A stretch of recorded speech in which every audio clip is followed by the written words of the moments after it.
پہلا سوال میرا یہ ہے کہ حضرت ابوبکر صدیق اور حضرت عمر فاروق رضی اللہ تعالیٰ عنہما کے ایمان کے بارے میں مولا علی کا کیا عقیدہ تھا؟ ہے کہ وہ ان کو منافق سمجھتے تھے، کافر سمجھتے تھے، کیا سمجھتے تھے؟ بالکل ہمارا شیعہ حدیث میں یہی ہے کہ بدترین کافر. جی. دوسرا سوال میرا یہ ہے کہ جب رسول اللہ کے جو ایام مرض تھے تو ان میں جو ابوبکر صدیق جو مسئلہ امام پر کھڑے ہوئے تو شیعہ کیا سمجھتی ہیں کہ وہ کس کے حکم سے کھڑے ہوئے؟ آیا کہ خود عائشہ نے، رسول اللہ صلی اللہ علیہ وسلم نے کہا تھا کہ میرے بھائی علی علیہ السلام کو بھیج دو. عائشہ نے اپنے باپ کو بلوایا تھا، تو اسی لیے پیغمبر نے کہا تھا کہ یہ صواحب یوسف ہیں، اسی لیے کہا تھا کہ یہ صاحب یوسف ہیں. تو یہ رسول اللہ صلی اللہ، پھر رسول پاک صلی اللہ علیہ وسلم نے جب دیکھا کہ ابوبکر نماز پڑھا رہے ہیں تو بڑی تکلیف میں تھے، وہ آ کے انہوں نے ابوبکر کو ہٹایا. یہ تو بخاری میں بھی موجود ہے کہ ابوبکر کو ہٹا کے انہوں نے خود نماز پڑھائی ہے. جی. اگر مولا علی جو تھے ابوبکر کو کافر سمجھتے تھے تو پھر جو شیعہ کو میں یہ روایت ملتی ہے کہ مولا علی فرماتے ہیں کہ امرت ابا بکر ان یصلی بالناس، میں نے ابوبکر کو حکم دیا کہ لوگوں کو نماز پڑھائیں. اس روایت کی کیا حقیقت ہے؟ اس کتاب کو حوالہ تو دے دو نا بھائی. یہ کتاب کا نام ہے المستشرد، تبری شیعی کی کتاب. المستشرد تبری شیعی کی کتاب. المسترشد میرے پاس ہے، صفحہ نمبر بتائیں میں کھول دیتا ہوں. یہ المسترشد فی الامامہ ہمارا کوئی اتنی اصلی کتاب نہیں ہے جو حدیث آپ دکھانا چاہ رہے ہیں، تو وہ یہ ہے صفحہ نمبر 125 میں کہ لوگ یہ کہتے ہیں، میں نے امام علیہ السلام سے پوچھا کہ لوگ یہ کہتے ہیں کہ رسول اللہ صلی اللہ علیہ وآلہ وسلم نے ابوبکر کو کہا کہ وہ نماز پڑھیں، اور فخرج وخشی ان یفوتہ رسول اللہ صلی اللہ علیہ وآلہ وسلم. تو پھر رسول پاک صلی اللہ علیہ وسلم کو کیا، امیر المومنین علیہ السلام کو ڈر یہ تھا کہ رسول پاک صلی اللہ علیہ وسلم وفات ہو جائیں گے، حالت بہت ان کی کمزور خراب ہے، بہت بیماری شدید ہے، تو وہ وفات ہو جائیں گے تو ان کا ساتھ نہیں چھوڑ سکے وہ. تو انہوں نے کہا ابوبکر سے کہہ دیا کہ تم نماز پڑھو. جب رسول پاک صلی اللہ علیہ وسلم کی حالت بہتر ہو گئی تو رسول پاک صلی اللہ علیہ وسلم آئے اور انہوں نے ابوبکر کو ہٹایا اور ابوبکر کو ہٹا کے انہوں نے خود نماز پڑھایا. ٹھیک ہے نا. تو یہ ایک شاذ حدیث ہے، یہ ایک شاذ حدیث. ہمارے جو مشہور معروف احادیث ہیں وہ یہی ہے کہ رسول پاک صلی اللہ علیہ وسلم نے علی علیہ السلام کو حکم دیا تھا کہ تم نماز، یعنی عائشہ سے کہا تھا کہ ان کو بلا دو نماز پڑھانے کے لیے، تو انہوں نے اپنے بابا کو بھیجا تھا. ٹھیک ہے نا. ہو سکتا ہے دونوں سے ہوں، یعنی دو مختلف واقعات ہوں کیونکہ رسول صلی اللہ علیہ وسلم کئی دن تک وہ بیمار تھے. ٹھیک ہے نا. اللہ عالم. اس روایت کو آپ صحیح نہیں سمجھتے؟ اس کو صحیح نہیں سمجھتے آپ؟ اللہ جانتا. یہ حدیث جو ہے اللہ علیہ صاحب، مجھے جہاں تک یاد آ رہا ہے کہ آپ نے اس کے جواب میں کہا تھا کہ نماز پڑھانا بھی کوئی پیمانہ نہیں ہوتا ہے کیونکہ نماز کوئی بھی پڑھا سکتا ہے. کیا یہ مخالفین کے ہاں یہی ہے؟ نماز وہ امامت خلافت جو دیکھیں مسجد نبی صلی اللہ علیہ وسلم میں بھی بہت سارے امام ہیں، وہاں پہ بہت سارے امام ہیں، وہ نماز پڑھاتے ہیں. وہ اب کوئی نہیں کہتا یہ خلیفہ ہے، خلیفہ وقت ہے. ٹھیک ہے نا. تو یہ میں ابھی اس کے رجال کو چیک کروں. عمرو بن حدثنا نور ابن دراج. یہ کیونکہ یہ لوگ جب بعض احادیث ایسے ہیں کہ وہ روایت کرتے ہیں،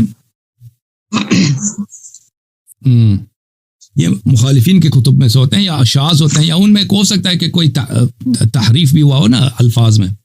اللہ عالم بذالک. یہ ہمارے ان کتب میں سے نہیں ہے. جیسے کتاب ہے مثلا الکافی ہے، جیسے آپ لوگوں کے پاس بخاری وغیرہ صحیح ہے، اس طرح مستند کتاب نہیں ہے یہ المسترشد فی الامامہ. کیا یہ روایت بہت پڑھنی ہے؟ جی یہ روایت بہت پڑھنی ہے جو پیش کی ہے. میں نے عرض کیا یہ شاذ روایت ہے. اور یہ عمرو بن مبارک جی اگلا سوال کریے. اگلا سوال عمرو بن مبارک یہ کون ہے؟ اس کا بندہ ہی نہیں جی. غزالی صاحب دوسرا اگلا سوال کیجیے. ٹھیک. اگلا سوال میرا یہ ہے کہ جو مولا تھے اور دیکھیں، اور کافر جو ہے نا، اور کافر دیکھیں، کافر کے مختلف اقسام ہوتے ہیں. بعض کافر ہوتے ہیں ان پہ احکام مسلمین کے احکام نازل ہوتے ہیں. ٹھیک ہے نا. مسلمین کے احکام ان پہ جاری ہوتے ہیں. منافق چاہے وہ کتنا ہی بدترین کافر ہی کیوں نہ ہو، اس پہ مسلمین کے احکام نازل ہوتے ہیں، جاری ہوتے ہیں. جی ہاں. جی. اگلا سوال میرا یہ ہے کہ جو مولا علی نے ابوبکر صدیق کے پیچھے نماز پڑھی تو انہوں نے وہ نماز یعنی ان کے پیچھے تو کھڑے ہوئے، نماز انہوں نے اپنی انفرادی کی نیت سے پڑھی. اس پر کیا دلیل ہے؟ کیا اس پہ کیا شعر وہ کتاب ہے کے پیچھے کھڑے؟ وہ بحار الانوار میں موجود ہے. اور یہ بھی صلی بالناس میں جانا، صلی بالناس یہ بھی دیکھیں، یہ ابوبکر سے کہا کہ تم لوگوں کو نماز پڑھاؤ، حاشیہ نمبر 8. یہ جو ہے دوسرے ایک نسخے میں نہیں ہے یہ فقرہ. ما بین المعوقین کان ساقطا، یہ کہ امیر المؤمنین علیہ السلام نے ابوبکر سے کہا کہ نماز پڑھا دو، یہ صرف ایک نسخے میں ہے، دوسرے نسخے میں نہیں ہے. اس کے محقق نے بھی یہ لکھا ہے. یا پھر بات ٹھیک ہے، لیکن یہ جو الفاظ ہے نا کہ امرت ابو بکر یصلی بالناس، یہ سب نسخوں میں موجود ہیں، اس کے بارے میں محقق نے نہیں لکھا. اوپر الفاظ کے بارے میں لکھا ہے لیکن نیچے الفاظ کے بارے میں محقق نے نہیں لکھا.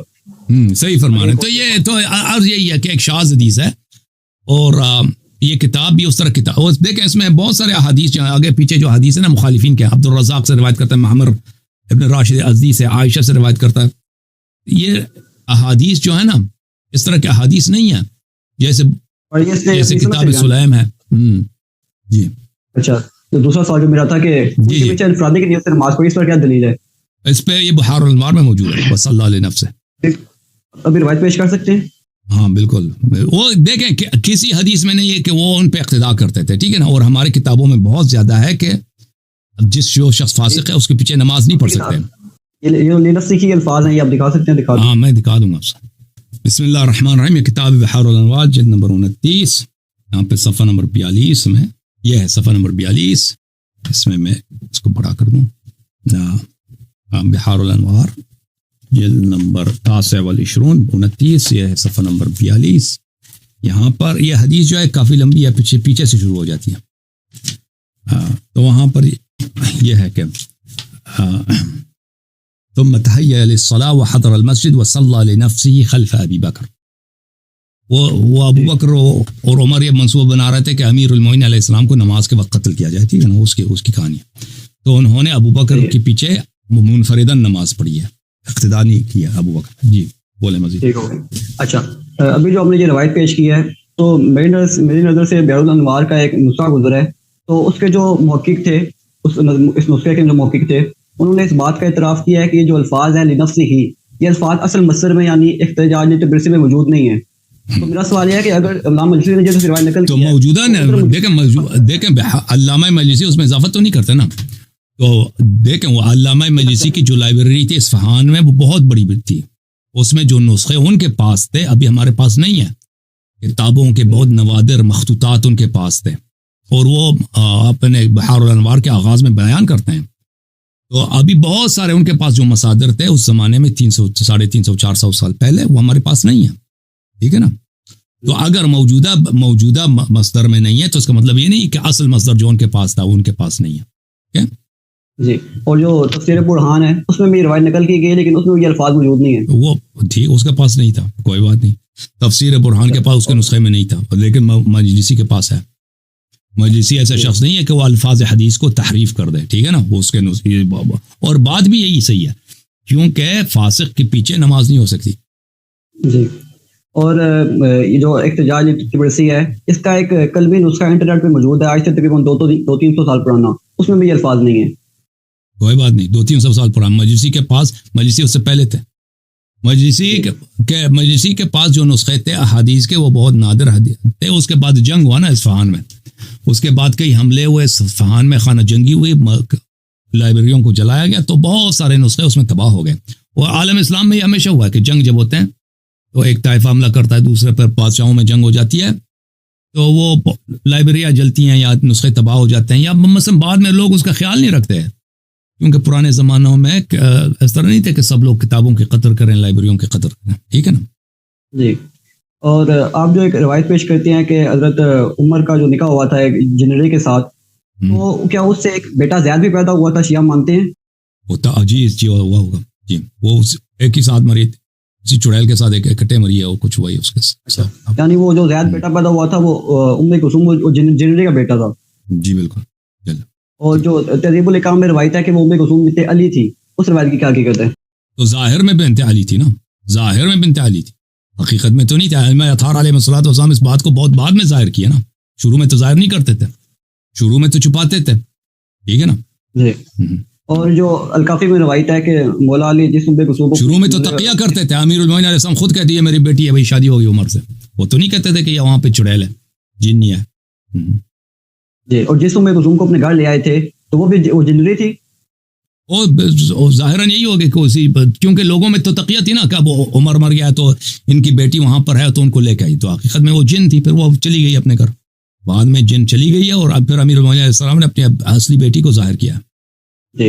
اور وہ جن روایات میں آتا ہے کہ وہ جس کو اپنے گھر لے کے آئے تھے ان کی بیٹی ام کلثوم تھی، تو وہ روایات کیا معتبر نہیں ہے؟ عرض کیا کہ امیر اہل بیت علیہم الصلوۃ والسلام ظاہر کے طور پر، ظاہر میں ان کو بنت کہتے تھے، کیونکہ لوگوں کسی کو پتہ نہیں تھا کہ یہ جنات میں سے تھی، ٹھیک ہے نا، وہ کہتے بھی تھے تو لوگ مذاق اڑاتے کہ جنات میں سے تھے، تو ظاہر میں تو وہ بیٹی ہی تھی، بیٹی جیسا شکل ہے، وہ تو خاص لوگوں کو پتہ ہے کہ بیٹی نہیں جن ہے۔ جی، اور یہ جو شیعہ کتب میں اس قسم کی روایات ملتی ہیں کہ حضرت یونس نے جو تھے ولایت علی کا انکار کر دیا تھا، حضرت آدم نے ائمہ اہل بیت کے ناموں کی طرف حسد کی نگاہ سے دیکھا تھا، تو کیا شیعہ ان روایات کو گستاخی سمجھتے ہیں یا نہیں سمجھتے؟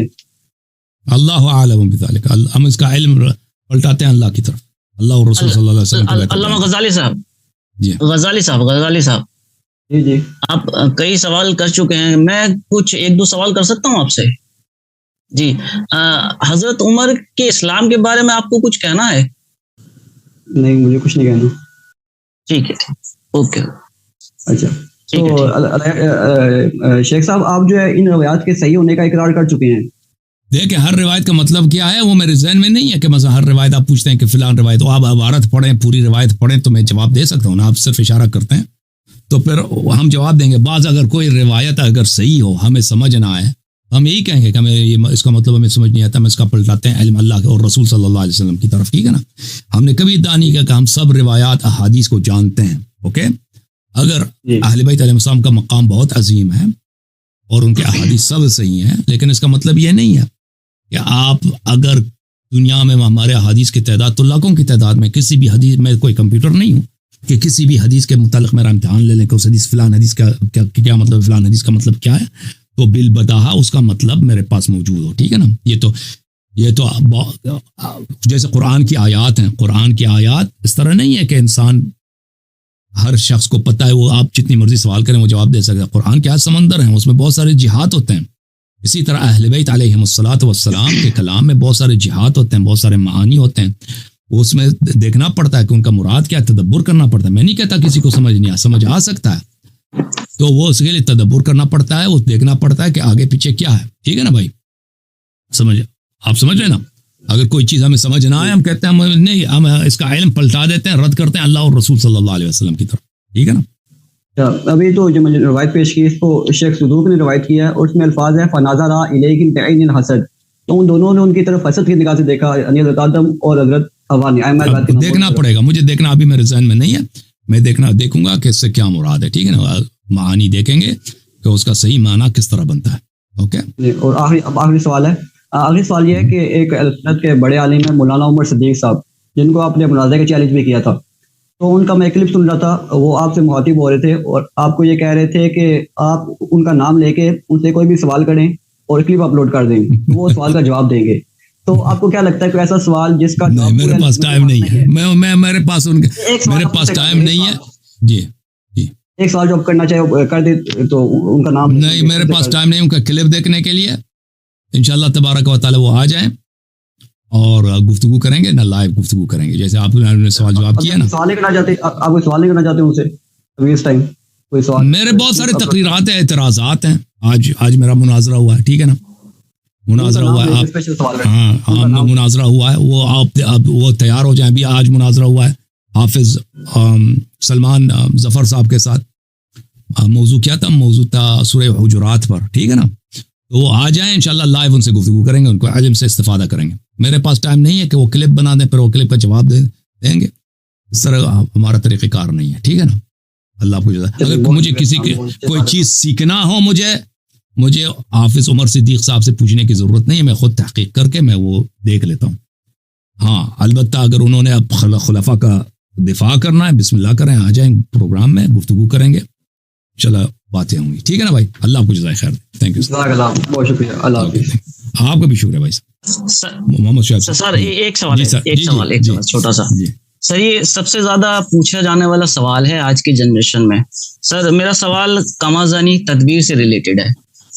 سر جیسے ایک سائٹ ہے ویکیپیڈیا، یہ سب سے بڑی فری انسائکلوپیڈیا ہے، اس میں جب ہم یہ تدبیر کمازانی ڈالتے ہیں تو نیچے ایک سیکشن ہے، اس میں پورا کا پورا جتنے بھی بڑے عالم ہیں اہل تشیع کے، ان کے فتوے موجود ہیں، تو 90% لوگوں نے کہا ہے کہ کمازانی تدبیر ایک فالس، مطلب ایک فاربڈ چیز ہے، بالکل فاربڈن، سیرے سے خارج ہے۔ اس کو جو کرتا ہے وہ کہتا ہے کہ یہ تدبیر کمازانی جو ہے وہ شیطان کی طرف سے ایجاد کی گئی چیز ہے.